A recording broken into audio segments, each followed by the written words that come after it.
अस्सलाम वालेकुम दोस्तों। आज मैं बात करने वाला हूँ भक्त की। जी हाँ, भक्त। पहले इंडिया में एक तरह के भक्त पाए जाते थे, मोदी भक्त, बीजेपी भक्त।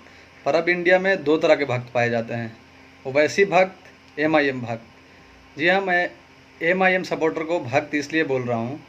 पहले मैं एमआईएम सपोर्टर को एमआईएम सपोर्टर ही बोला करता था, पर अब मुझे भक्त बोलना पड़ रहा है, क्योंकि बीजेपी भक्त में और एमआईएम के सपोर्टर में दोनों में कोई फ़र्क नहीं है। तो इसीलिए बेहतर यही होगा कि दोनों को भक्त बोला जाए। जैसे कि एग्जाम्पल के तौर पे आप देख लीजिए, तुषार शर्मा जी ने ओवैसी जी के बारे में इतना बोल दिया कि ओवैसी जी के चुनाव लड़ने से कहीं ना कहीं बीजेपी को फ़ायदा हो रहा है, और बीजेपी भी यही चाहती है कि ओवैसी मजबूत हो।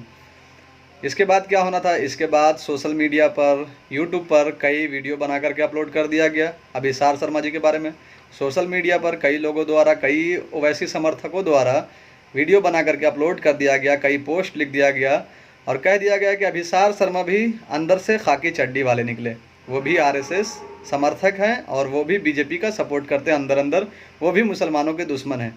पर क्या ये सच है? ये सच्चाई है। अब आप सोचिए, ऐसे व्यक्ति के बारे में, अभिसार शर्मा जो कि एक सीनियर पत्रकार हैं, बीजेपी गवर्नमेंट का कई बार उन्होंने विरोध किया है, बीजेपी गवर्नमेंट के पॉलिसियों का हमेशा विरोध करते रहते हैं और वो बीजेपी को हमेशा एक्सपोज करते हैं।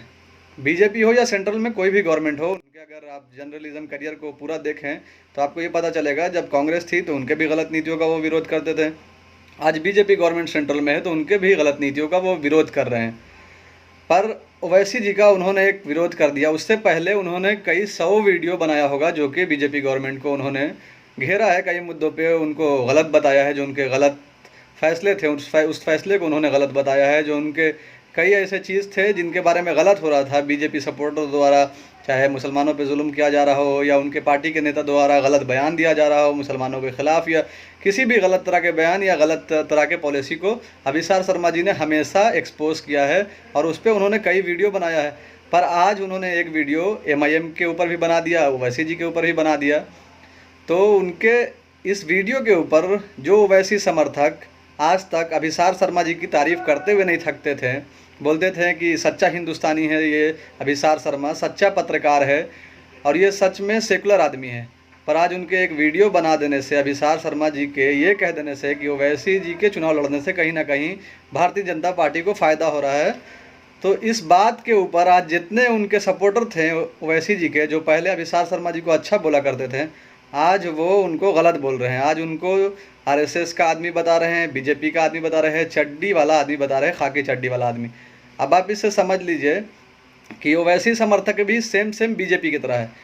हम लोगों को क्या है, किसी भी हिंदुस्तानी को किसी पार्टी या किसी व्यक्ति का भक्त बनना नहीं है। यहाँ हम उस पार्टी का समर्थन करेंगे जो पार्टी काम अच्छा करेगी, जो सबके हित में काम करेगी, सबको ले करके चलेगी, ना कि एक व्यक्ति के ऊपर भक्तगिरी करें। पहले जो लोग, जो मोदी भक्त हैं, जो बीजेपी भक्त हैं, उसी तरह से एमआईएम भक्त भी हैं। वो ये नहीं देख रहे हैं कि क्या सही है और क्या गलत है, कौन आदमी सही बोल रहा है और कौन आदमी गलत बोल रहा है। जैसे आप एग्जाम्पल के तौर पे ले लीजिए बीजेपी भक्त का, आप उनसे बोलिएगा नोटबंदी गलत फैसला था, वो कभी नहीं मानेंगे।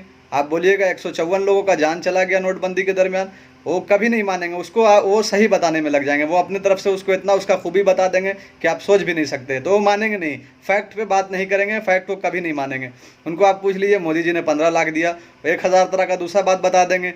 आप उनसे पूछ लीजिए गरीबी चला गया, आतंकवाद ख़त्म हो गया, जो प्रॉब्लम था देश का वो प्रॉब्लम सॉल्व हो गया, पेट्रोल का रेट कम हो गया, पेट्रोल डीजल का रेट कम हो गया, उसके ऊपर वो 1000 तरह का नया बात बता देंगे और फिर भी मोदी जी को और बीजेपी को महान बताने लगेंगे। सेम कंडीशन ओवैसी भक्त में भी है। आप ओवैसी जी के बारे में अगर कुछ भी बोल दीजिएगा तो वो गलत बोलेंगे, आपको, आपके खिलाफ़ हो जाएंगे, वॉलेंट हो जाएंगे, आपसे लड़ने को तैयार हो जाएंगे।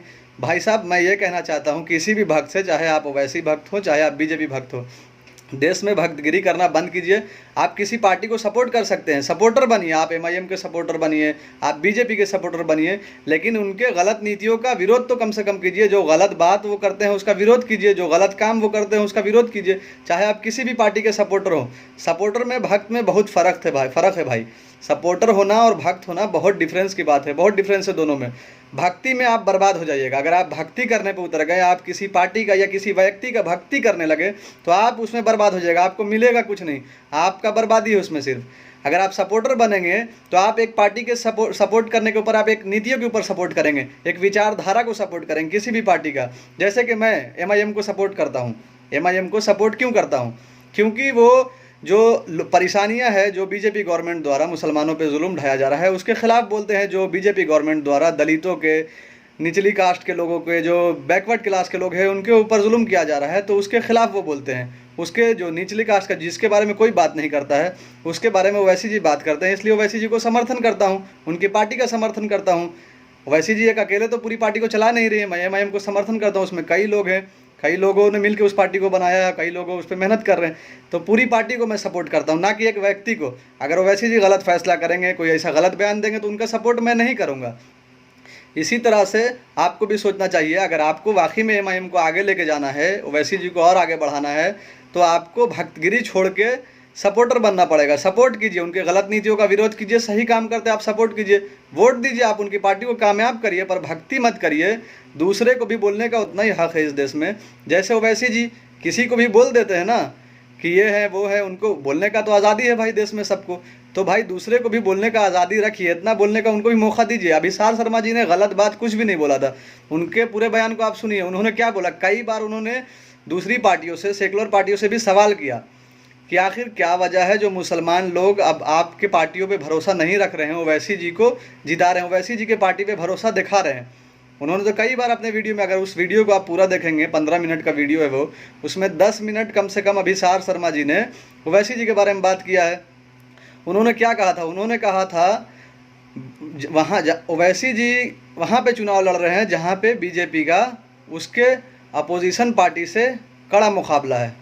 ठीक है, उनका बात भी सही है, वहाँ पे चुनाव लड़ रहे हैं। उन्होंने हैदराबाद का एग्जाम्पल दिया, ठीक है, उनका कहना भी एक तरह से गलत नहीं है। अब आप देख लीजिए, वो बीजेपी जो अन्य पार्टी को इतना परेशान कर रही है, अन्य पार्टी के नेताओं लोग को इतना परेशान कर रही है, ओवैसी जी को पूरी तरह से छूट दे के रखा है। अगर आप सही मायनों में देखेंगे, अगर सही से समझेंगे पॉलिटिक्स को, तो बीजेपी सच में चाहती है, और अभिसार शर्मा जी भी इसी बात को समझाना चाह रहे थे कि बीजेपी चाहती है कि ओवैसी जी का पॉलिटिकल कद बढ़े, ज़्यादा सीटें जीतें और उनको पॉलिटिक्स में और कामयाबी मिले।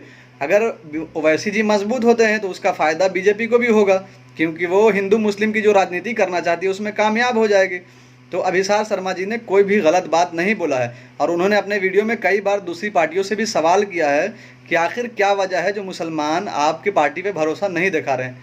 तो भाई ये बात किसी तरह से गलत नहीं है। वो अभिसार शर्मा जी, कल को आप अगर पुण्य प्रसून वाजपेयी जी कुछ बात बोल देंगे ओवैसी जी के बारे में, किसी दिन और अजीत अंजुम जी बात कर देंगे, कुछ खिलाफ ओवैसी जी के बारे में बात कर देंगे, कल को विनोद दुआ बात कर देंगे। विनोद दुआ जो कि पत्रकार हैं, काफ़ी बीजेपी की आलोचना करते हैं।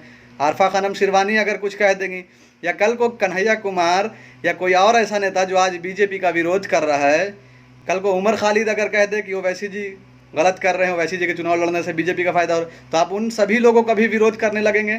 तो ये तो भाई सरासर भक्ति है। भक्ति छोड़िए, सपोर्टर बनिए, भक्ति बर्बादी देगा। ये सब बड़े जर्नलिस्ट हैं और वाकई में देशभक्त हैं और सच्चे पत्रकार हैं, ये लोग वाकई में सेकुलर हैं। अभिसार शर्मा जी और कई ऐसे लोग हैं, जैसे कि आप पुण्य प्रसून वाजपेयी जी को देख लीजिए, रवीश कुमार जी को देख लीजिए, आप विनोद दुआ जी को देख लीजिए, अजीत अंजुम जी को देख लीजिए। ये सब वो पत्रकार हैं जिनको बीजेपी के खिलाफ बात करने पे अपनी नौकरी छोड़नी पड़ी, अपनी नौकरी गंवानी पड़ी, और उनके ऊपर कई बीजेपी सपोर्टर द्वारा कई बार फ़ोन कॉल करके कई बार धमकाया गया उनको, उनके फैमिली को, उनके बच्चों को। अब आप वैसे लोगों का विरोध करेंगे तो आप अपनी पार्टी को आगे कैसे लेके जाएंगे? इतना तो जगह सबके लिए छोड़िए जो आपके पार्टी के बारे में भी कोई बात कर सके। अगर आप बीजेपी सपोर्टर इतना तादाद में रहते तो अब तक के तो आप खतलेआम पे उतर जाते भाई मेरे। इस तरह से करना बंद कीजिए प्लीज़, आप सच का साथ दीजिए, सपोर्ट कीजिए एमआईएम को। हम तो चाहते हैं कि एमआईएम हर जगह चुनाव लड़े और उसको कामयाबी मिले।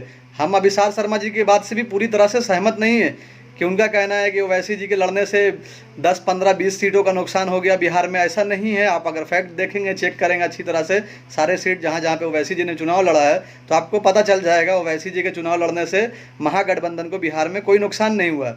उन्होंने जो बात कहा कि उनके चुनाव लड़ने से कहीं ना कहीं बीजेपी को फ़ायदा होता है, नहीं, ऐसा तो नहीं है, क्योंकि बंगाल में वो नहीं लड़े थे लोकसभा का चुनाव, बीजेपी वहाँ पे अच्छी सीट जीत करके आई है। कई ऐसा जगह है, राजस्थान देख लीजिए, मध्य प्रदेश देख लीजिए, कर्नाटक देख लीजिए, जहाँ पे जीतते दूसरे पार्टी है, बाद में से वहाँ पे बीजेपी गवर्नमेंट बना लेती है, विधायक ही खरीद लेती है डायरेक्ट। तो ऐसा भी नहीं है, उनके बात का बात से जवाब दे सकते हैं आप। अभिसार शर्मा जी को या जो भी आपके ओवैसी जी को विरोध करते हैं, ओवैसी जी का जो विरोध करते हैं, उनका जवाब आप फैक्ट के ऊपर दे सकते हैं, सच के ऊपर बताइए, सच बताइए कि नहीं ऐसा नहीं ऐसा है। लेकिन आप उस आदमी को एंटी नेशनल या फिर खाकी चड्डी वाला इस तरह से नहीं बोल सकते हैं। वो भक्त नहीं है, ना ही खाकी चड्डी वाले, वो वाकई में सेकुलर आदमी हैं। आप मीडिया की तरह कम से कम काम मत कीजिए, मीडिया मत बनिए जो वो मीडिया जो किसान को फर्जी किसान बताते हैं, खालिस्तानी बताते हैं। इसका नतीजा बहुत बुरा होता है, तो समझिए इस बात को। वैसे ही सपोर्टर बनिए, भक्त मत बनिए। बार बार मैं आपको ये बात कह रहा हूँ, मेरी बात को समझिए। चलिए इस वीडियो को आज यहीं पे समाप्त करता हूँ। इस वीडियो को बनाने का मेरा कोई इरादा नहीं था, पर सोशल मीडिया पे देख देख के मेरा दिमाग ख़राब हो रहा था इस तरह का वीडियो। और ख़ास करके कई यूट्यूबर भी हैं जो वीडियो बना बना के अपलोड कर रहे हैं पैसा कमाने के लिए। भाई पैसा कमाने के लिए किसी आदमी को गलत मत बोलिए, पैसा कमाने के और भी बहुत तरीक़े हैं, पर गलत मत बोलिए आप। सोशल मीडिया पे इस तरह से आप अफवाह मत फैलाइए। जो लोग भरोसा करते हैं उन लोगों पे, उनके ऊपर बहुत इफेक्ट पड़ता है उससे। और उस आदमी को भी खास करके अभिसार शर्मा जी को क्या समझ में आएगा कि एक बात बोलने से लोग, फ़र्क क्या है भाई आप में और बीजेपी सपोर्टर में फ़र्क होना चाहिए ना। बीजेपी भक्त में और आपकी भक्ति में फ़र्क होना चाहिए। आप भक्त मत बनिए, बीजेपी भक्त देख लीजिए, उनसे कोई भी सवाल पूछिएगा वो आपसे लड़ेंगे। आप मोदी जी के खिलाफ बोल दीजिएगा, लड़ेंगे। मोदी जी इंडिया नहीं है, पूरा इंडिया मोदी जी नहीं है। मोदी जी एक व्यक्ति हैं, पूरा इंडिया बहुत बड़ा है। उसी तरह से ओवैसी जी भी एक व्यक्ति हैं, इंडिया बहुत बड़ा है। तो पूरे इंडिया के लोगों का ख्याल क्या कीजिए, ठीक है। आज मैं इस वीडियो को यहीं पे समाप्त करता हूँ। इस वीडियो को बनाने का कोई मतलब नहीं था, लेकिन आपको मैंने बता दिया किस वजह से बना रहा हूँ। चलिए अगर आपको मेरा वीडियो अच्छा लगता है तो मुझे सपोर्ट कीजिए, मेरे वीडियो को शेयर कीजिए, लाइक कीजिए, कमेंट कीजिए, मेरे चैनल को सब्सक्राइब ज़रूर कीजिए और अपनी राय ज़रूर कमेंट करके मुझे बताइए कि आपको ये वीडियो कैसा लगा। अपना बहुत सारा ख्याल रखिएगा, फिर मिलूँगा दूसरी वीडियो में। हिंदुस्तान जिंदाबाद।